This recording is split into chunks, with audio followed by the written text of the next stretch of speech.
237 이루는 다민족의 뜰과 치유와 또 후대를 세우는 스미스 뜰들이 세워져야 합니다. 그 가운데 하나님 우리에게 치유의 뜰을 만들라 말씀하십니다.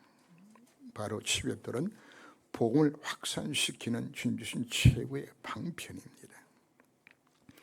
예수 중심 사역은 마태복음 9장 36절을 보면은 예수께서 모든 도시와 마을을 두루 다니사 그들의 회당에서 가르치시며 천국 복음을 전파하시며 모든 병과 약한 것을 고치시니, 가르치고 복음 전하고 병을 치유하셨습니다. 예수님 공생 기간 동안에 수많은 병든 자를 전하는 장면들이 많이 기록되어 나옵니다. 문둥병자를 고치고 중풍병자를 고치고 거라사의 미치광의 광해를 치유하고 맹인을, 벙어리를, 열혈 앓던 여인을, 바른 손 마른 자를, 귀신 들려서 눈먼 자를, 흉한 귀신 들린 딸을, 간절한 아이를, 소경 바디메를 수없이 많이 기록됩니다. 예수님 낫게 한 병들은 의사가 낫게 할 수 없는 불치병, 난치병들을, 귀신병들을 예수님 치유하셨습니다. 바로 예수님의 사역자, 저는 복음 전부와 함께 치유 사역을 함께 같이 하셨어요. 왜 성경에 이와 같이 많은 치유 사역을 기록하고 있을 것인가? 여기는 기록한 메시지가 담겨져 있습니다. 첫 번째는 이 병든 자를 치유함으로 인하여서 예수님 자신은 내가 그리스도다, 너 인생의 문제 해결해서 내가 왔다는 것을 보여주는 것이죠. 마태복음 9장 27절을 보면 다윗의 자손이여 우리를 불쌍히 여기소서. 다윗의 자손 누군가요? 메시아라는 다른 명칭이죠. 그죠? 예수님께서 안식일 날 많은 병든 자를 낫게 합니다. 바른 편 손 마른 자를 낫게 한 것도 안식일이요. 38년 된 병들을 낫게 하는 날도 안식일입니다. 요한 9장에 나오면 나도 소경된 자 눈을 뜨게 하는 날도 안식일입니다. 바리새인과 서기관들이 예수님이 안식일 날 병을 고치는 걸 이걸 착잡해 가지고 그들이 바라보고 있는 그 앞에서 예수님 보란 듯이 안식일 날 병들을 치유해요. 마태복음 12장 8절 말씀 보면 예수님께서 내가 안식일의 주인이라고 말씀하시면서 바르면 손 마른 자를 치유하는 장면까지 나오죠. 바로 예수님 누군가요? 안식일의 그분이 주인입니다. 질병의 고통으로 안식을 잃어버린 고통 중에 있는 자를 치유하신 바로 그분을 우리에게 보여주는 겁니다. 예수님 딱 왜 오셨나요? 병들 치유해서 오셨다고 오늘 우리에게 말씀하고 있습니다. 바로 그분이 뭐가 되는 것인가요? 나의 질병의 치유자가 되시는 겁니다. 두 번째, 왜 많은 병들을 주님께서 치유하시는 건가? 이것이 예수님의 마음이 하나님의 마음입니다. 예수의 모든 행적은 하나님의 행적입니다. 마태복음 9장 36절을 보면 물을 보시고 불쌍히 여기사 고통당하는 백성들을 불쌍히 여기셨다고 기록을 하죠. 마태복음 20장 34절에서는 날 때부터 소경된 자를 민망히 여기시고 불쌍히 여기사 그의 눈을 만드시니 곧 보게 되어 표현하죠. 하나님이신 예수님은 우리가 질병 고통 당하는 것을 가슴 아파하세요. 나라서 죽음 앞에서 요한복음 11장 33절 이하를 보면 통분히 여기사 비통히 여기시며 예수님께서 인간에 대한 고통을 바라보시면서 눈물을 흘리셨다고 성경 기록을 합니다.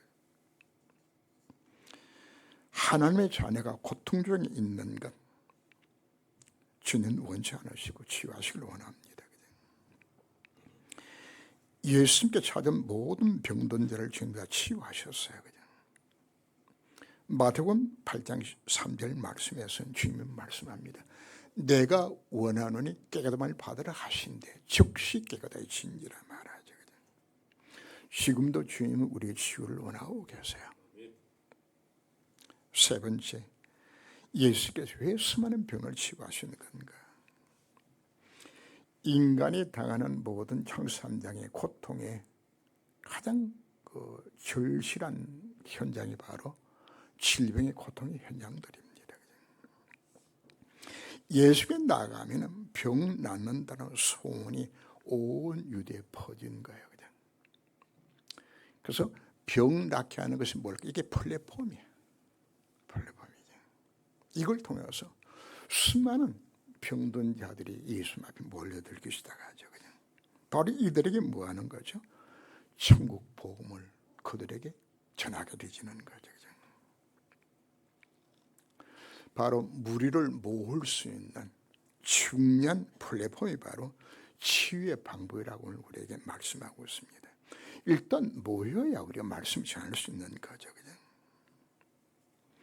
바로 하나님은 질병 치유는 천국 복음을 정말 최고의 기회로 주신 겁니다. 교회 부흥의 최고의 방편 중에 하나가 바로 뭔가 하면 바로 치유입니다. 순복음교회가 한때 굉장한 부흥의 것을 일으킨 것은 바로 그 교회에서 뭐가 일어났기 때문에 치유운동이 일어났기 때문에 바로 우리 교회들이 이걸 회복해야 합니다.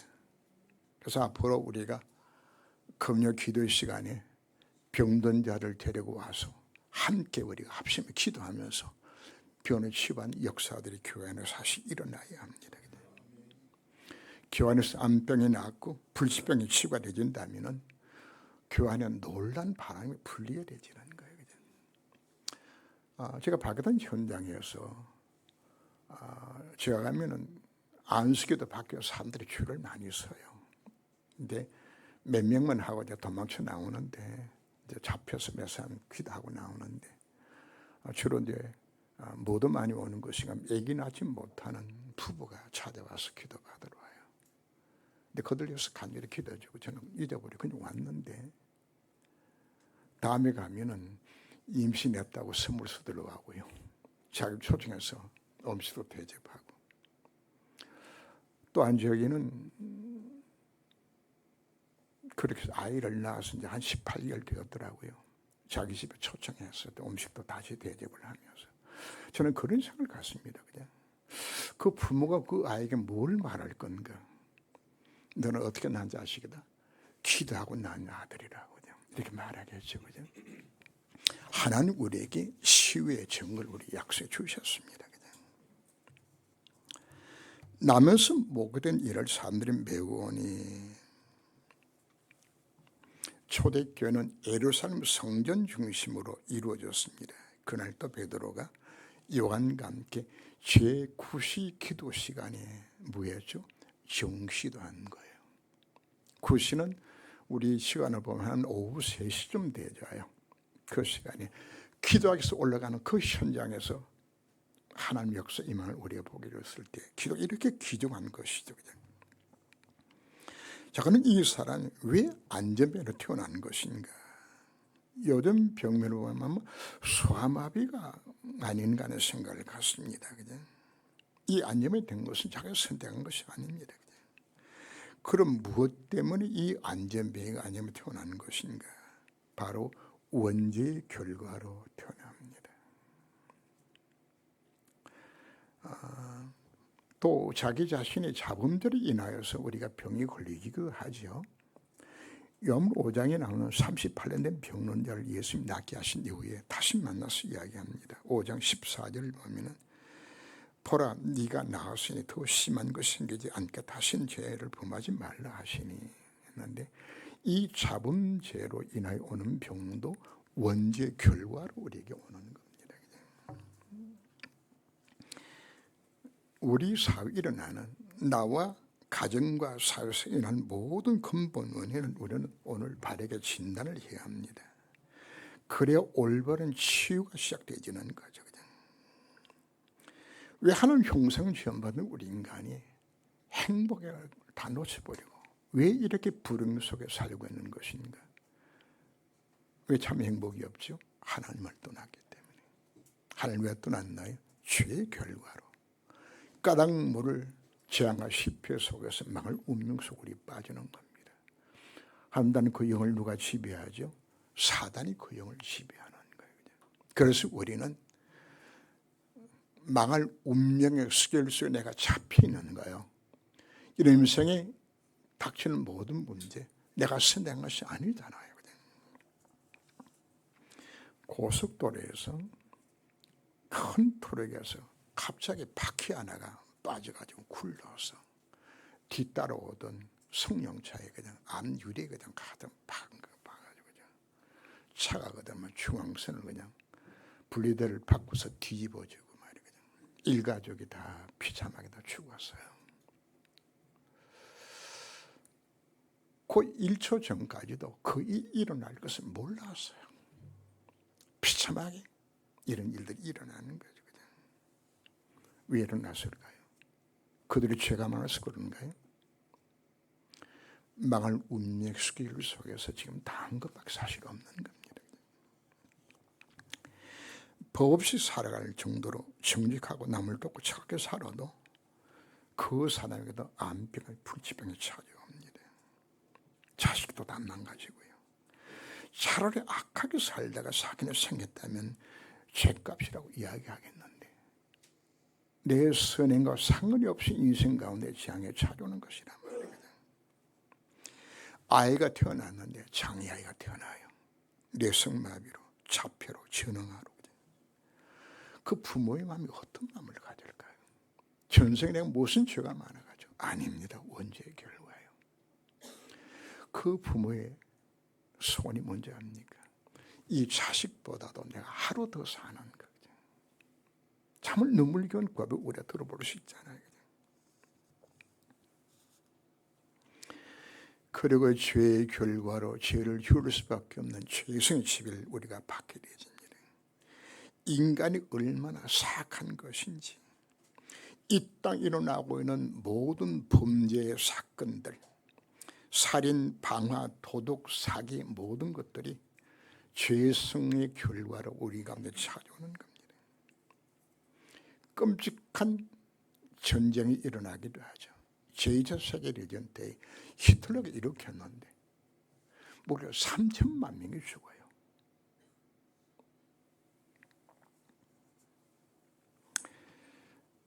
사단이 인간의 죄성을 장악하여서 사람 되기를 포기할 만큼 죄를 범하게 만들기도 합니다. 연쇄 강간 살인 사건들, 사람을 납치해서 죽여서 그 장기를 뽑아내가지고 팔아먹는 이런 악한 놈들까지. 하나님은 그 인간을 사단에 장악하여서 망할 운명 속에 빠뜨리는 겁니다. 하나님 떠나니 그 영을 누가 지배해요? 사단이 지배하는 거예요. 그래서 자연스럽게 우상 숭배하고 귀신 섬기고 제사를 지내야 되잖아요. 안 지내면 집안에 재앙이 닥치죠. 그냥. 답답해서 굿을 한번 하게 되지만 그 집에는 영원히 굿이 떠나지 않아요. 다니면 올라가지. 굿하면 뭔가 나는 것 같은데 또다시 향해 또 닥쳐요. 타 종교인들이 예수 못 믿는 이유는 자기 섬기는 신이 겁이 나서 못 바꾸는 거예요. 무속인들 정말 자기 섬기는 신 무서워합니다. 벌벌 떨어요. 혹시나 재앙을 내릴까 싶어서. 우리 이들에게 답을 줘야 합니다. 오직 복음만 해답을 가르쳐줘야 되는 겁니다. 창세 3장의 결과로 이 세상 모든 만물까지 지어주를 받았어요. 이제는 우리 하나님을 떠나 참된 행복도 없고 죄의 결과로 죄성의 지배를 받으며 그리고는 온갖 재앙의 실패 속에 살아가고 마귀 자식으로 그 결과로 인하여서 참 행복도 없고 모두가 상처를 입고 실패하고 영적 문제에 빠지게 되지. 온갖 정신 문제를 인생에 찾아오게 되어지는. 여러분 인생 오늘 왜 영적 문제, 정신, 육신 문제 왜 찾아오나요? 원죄의 결과로 다 찾아오는 것이에요. 그냥. 오늘 본문에 누가 등장했죠? 안전비, 날 때부터. 뭘로 창조죠? 창세기 3장의 결과로 지워진 운명수에 잡힌 한 인간의 모습을 이렇게 보여주고 있는 겁니다. 성년에 들어간 사람들에게 구걸하기 위하여 비록 안전이 되었지만 살아야 되잖아요. 그전에 시장바닥에 가면은 가끔 질퍽거리는 시장바닥에 하반신 마비된 사람들이 그 다이아 조각을 여기도 다리에 가가지고 기면서 그냥 구걸한 모습을 보면서 정말 안타깝게 그들 바라보기도 하죠. 그죠? 자, 여기에 이 안전뱅이 어깨 메고서 이제 성전 미물에 갖다 놨는데 자리는 참 잘 잡았어요. 최고의 명당 자리 잡은 거죠. 그죠? 제가 이제 인도를 여러 차례 갈 때마다 이제 한 번씩 방문하는 곳이 그 힌두 신전을 방문을 해요. 하면은 거의 모든 신전들마다 입구에 구걸하는 사람들이 10명, 20명씩 쫙 앉아서 기다리고 있어요. 그냥 왜? 사람들의 마음이 감동받아서 이렇게 한 번 줄 수 있는 그 위식이 지금 앉은 거죠. 그냥 자리 잘 잡았어요. 그냥.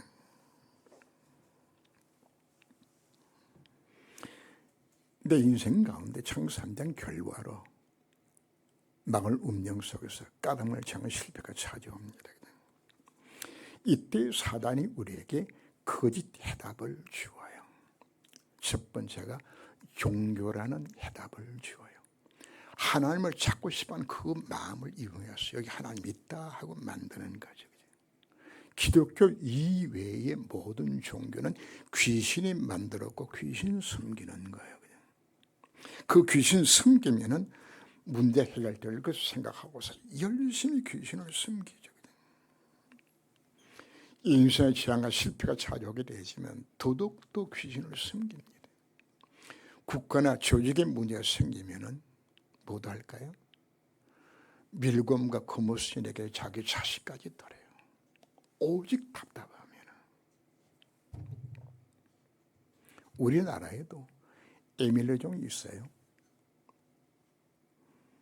그 외에 에밀레종이 이야기하죠. 자식을 안에 집어넣어서 종을 만나게. 그 종소리 칠 때마다 에밀레 하고 종소리 난다고 이야기하죠. 그죠? 무성애들 왜 찾아가나요?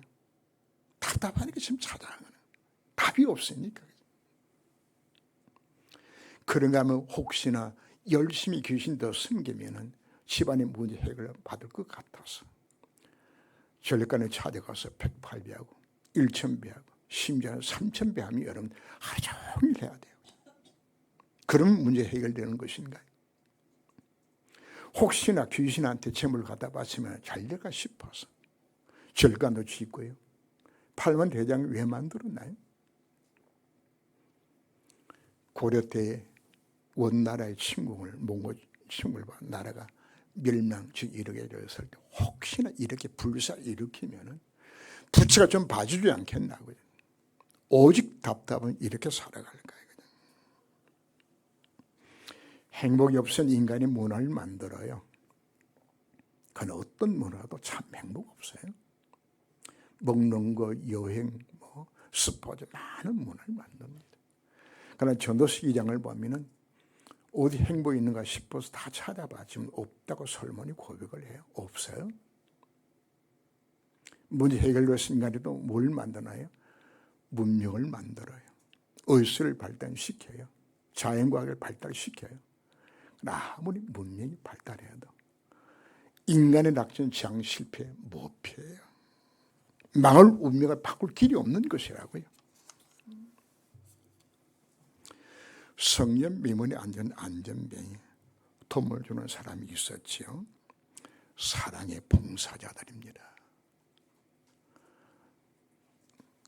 어깨 메고 왔다고 벌써 아마 몇 사람이 옮겨줬겠죠. 그냥 정말 좋은 봉사요. 우리나라에도 있죠. 최재형 감사원장 출신, 고등학교부터 대학 다닐 때까지 친구를 얻고 다녔던 얼마나 좋은 선생입니까? 그런가 하면 스님이 이모니 앉은 자에게 동전 던지면서 도와주는, 다 필요해요. 아름다운 선행들입니다. 그러나 이것 갖고는 인생의 문제 해결이 안 되는 거거든요. 구걸에서 집을 몇 채 사도 여전히 안전해요. 그 어디에도 인간의 행복이 없어요. 해답이 없어요. 왜 그런 건가요? 창삼장 결과를 우리가 망할 운명 속에 빠졌기 때문입니다. 참 행복도 없고 그 죄의 결과로 망할 운명 속에서 인생의 문제가 계속 찾아오는 거예요. 영적 문제, 정신, 육신 문제만 찾아올 뿐 아니라 죽어서는 어디 갈까요? 지옥 가요. 그런 이 저주산을 후손들에 남기고 갈 수밖에 없는,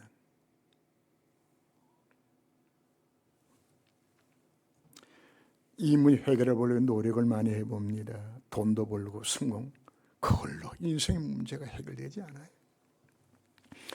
그래서 실존주의 철학자들이 뭐라고 이야기하는 것인가? 인간의 행복이 무엇인가? 빨리 죽는 거다. 그죠? 가장 큰 행복이 무엇인가? 태어나지 않는 거다. 그죠? 이런 개소리를 하는 거죠. 그죠? 답이 없으니까. 실존주의 철학자로서 나왔던 그 문필 활동했던 분이 세 사람이 나오고, 회명이하고 사르트르하고 까뮤가 나오는데, 회명이가 쓴 책들은 전부 인간의 허물을 지적을 합니다. 제목은 여러분들이 혹시 들어보실지 모르겠어요. 무기여 잘 읽거라. 그죠? 누굴 위해 총을 누리나. 안 읽어봤지만 여러분들이 제목은 들어보셨죠? 그지? 들어봤는데 그 내용이 무엇인가 하면은 스페인 내에 일어났던 전쟁의 참상들입니다. 비참하게 인간이 죽어가는 그 모습을 그리는 거죠. 그죠? 노인과 바다 핵심 내용이 뭡니까? 다 가져도 다 없어지게 되어지는 비참함을 표현하고 있는 거죠. 까무가 지은 책을 제가 읽은 것들 중에 보면은 그 페스트라는 책이 있어요. 유럽의 당시에 3분의 1이 흑사병으로 죽어가요. 그게 누구도 주는 것인가? 의사도 죽고 목사도 죽고 신부도 죽고 다 죽어요. 뭘 표현하죠? 인간의 힘으로 도저히 막을 길이 없는 그 모습 그립니다. 바로 그가 썼던 책 가운데서 시지퍼스 신화가 나와요.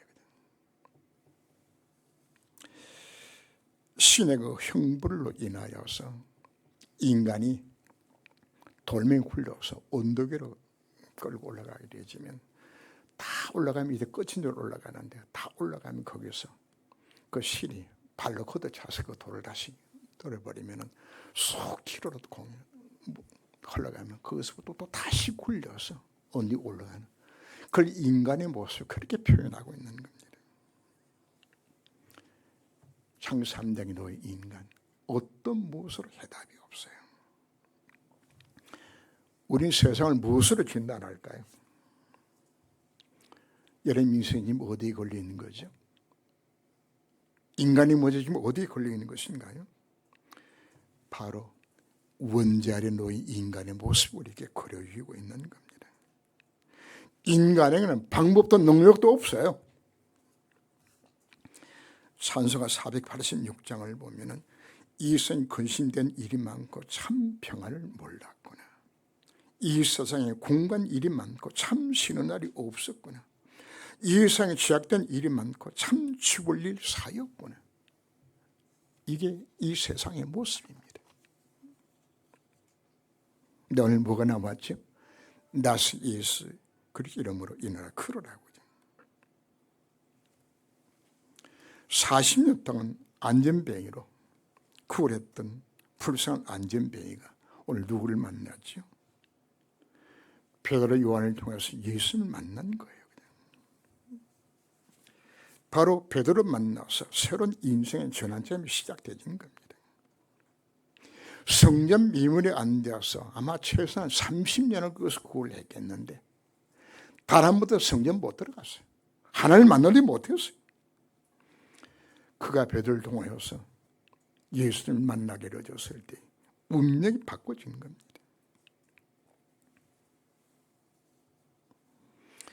이 아내를 낳게 한 예수 그리스도 도대체 누군가요? 제가 만난 한 여인입니다. 할머니가 무속인이었고요. 아버지가 해병대 사령관 출신이요. 괜찮은 집안이요. 이 여자가 시집 갔는데 얼마 안 지나서 불면증이 와요. 그래서 10여 년 동안 이 불면증 때문에 고통당하며 남편과 이혼하고 뭐 술을 먹고 수면을 먹고 답이 없어요. 그러다 이분이 전화를 통해서 복음을 들었는데 그날 밤 잠이 오는 거예요. 그냥. 자고 일어나니까 밤새도록 잠을 깊이 잤어. 이튿날 저녁이 되니까 걱정이야. 그냥. 오늘 밤에도 또 잠이 올까 했는데 그날 밤 또 잠이 오는 거였죠. 그냥. 아침 일어나니까 창문을 열어서 바라보니까 나무잎들이 막 얼마나 아름답게 반짝이고 있는 모습을 보면서 그냥 이 속에 이분이 이제 궁금증이 생각나요. 도대체 예수가 누군지, 그냥. 어떻게 내 인생에 이런 일들이 일어날 수 있는 것인지, 예수 만났는데 어떻게 내 인생에 이런 변화가 일어나는 것인지.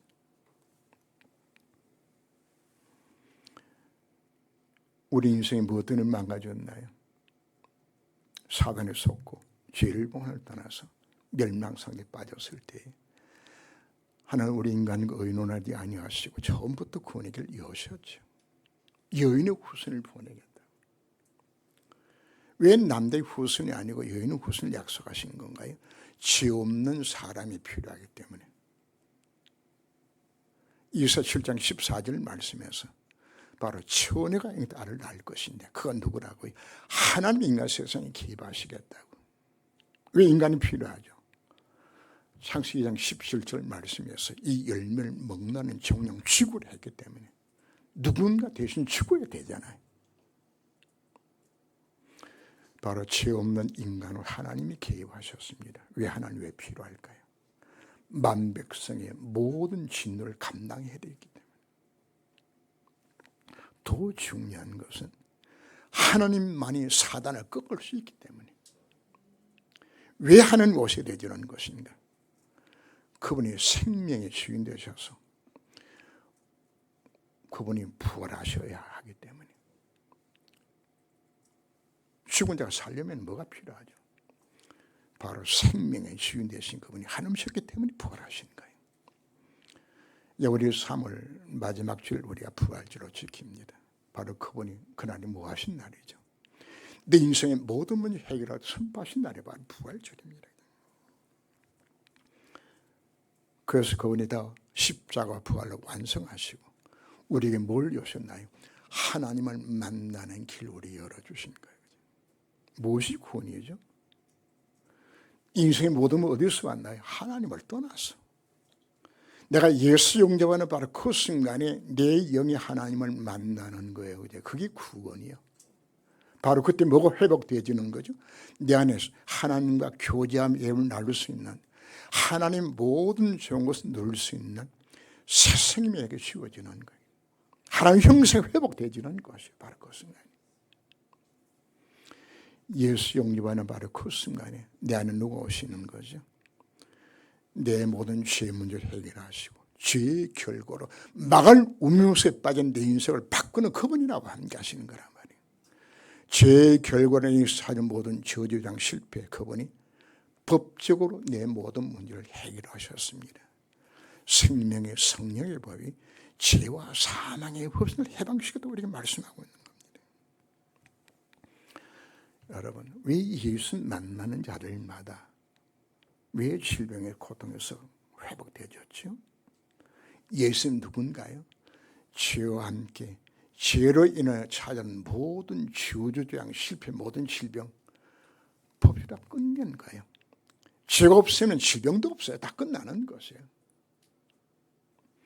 혹시 용서 예배드리는 자들 가운데서 신령의 고통으로 고통당한 자들이 있습니까? 사실 그 모든 문제 다 끝난 문제라고 믿으라고 말하고 있는 겁니다. 병원에 가면 우리가 환자를 진단을 합니다. 의사가 보고서 처음부터 얼굴 안색부터 먼저 쳐다보고 뭐 걸어보라 그러기도 하고, 그리고 이제 피검사도 하고 소변검사도 하고 뭐 엑스레이, MRI 찍으면서 그 사람 진단을 합니다. 정확히 진단이 나오면 진단에 따라서 처방을 하죠. 약을 먹일 것인지 수술을 할 것인지 정해야 되잖아요. 바로 우리가 세상을 바라게 보는 눈입니다. 이 사람이 지금 어디에 빠졌다는 이야기죠.